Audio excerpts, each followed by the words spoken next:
मतदाता पुनरीक्षण अभियान में शामिल बीएलओ को लेकर पूर्णिया सांसद की ओर से दिए गए बयान पर अब बिहार सरकार के मंत्री अशोक चौधरी ने कड़ी प्रतिक्रिया दी है। उन्होंने कहा कि एक जनप्रतिनिधि का गैर जिम्मेदाराना बयान है। साथ ही उन्होंने कहा कि चुनाव आयोग में आपत्ति दर्ज कराई जा सकती है और साथ ही न्यायालय का भी रास्ता खुला हुआ है।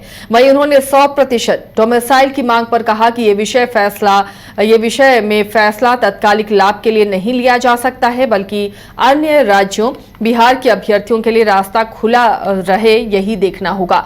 वहीं उन्होंने कहा कि तेजस्वी यादव को सत्ता में आना है, इसलिए कुछ भी वादा वो कर सकते हैं। तो 2-4 और पप्पू यादव पर केस होगा सरकारी काम में बाधा देने का, और क्या हो सकता है। उन लोगों को तो फर्क पड़ता नहीं है ना ये सब चीज़ों से।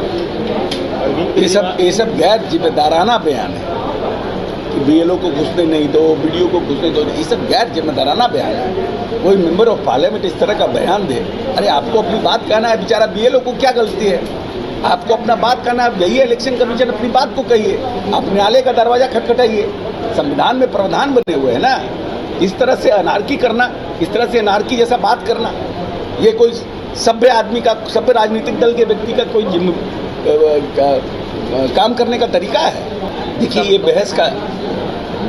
एक बहस का सब्जेक्ट है, क्योंकि अभी बिहार सरकार नौकरियां ज़्यादा निकाल रही है, तो लोगों को लगता है कि हमारे यहाँ हमारे राज्य में निकल रहा है तो हमको डोमिसाइल हमारा लागू होना चाहिए। लेकिन जहाँ रिजर्व कैटेगरी है वहाँ डोमिसाइल नीति लागू है, जो अनरिजर्व कैटेगरी है वहाँ डोमिसाइल नीति नहीं है। उसका कारण ये है कि हमारे दूसरे राज्यों में जो निकलता है वैकेंसी, उसमें भी हमारे लोग पार्टिसिपेट कर सकते हैं। शेड्यूल कास्ट के लिए और बाकी जो रिजर्व कैटेगरी है उसके लिए भी दूसरे राज्यों में डोमिसाइलिटी है। तो हम अगर हमारे बच्चे को सिर्फ बिहार में के बाहर मौका बंद हो जाएगा तो ये रेशियो देखना पड़ेगा कि कितना फ़ायदा और कितना नुकसान है।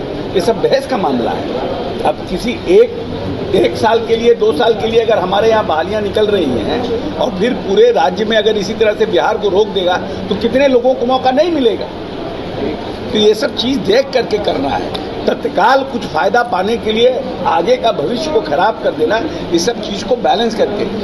अभी तो तेजस्वी जी जो है सरकार में, तो उनको आना है नहीं, सब चीज़ की घोषणा किए जा रहे हैं।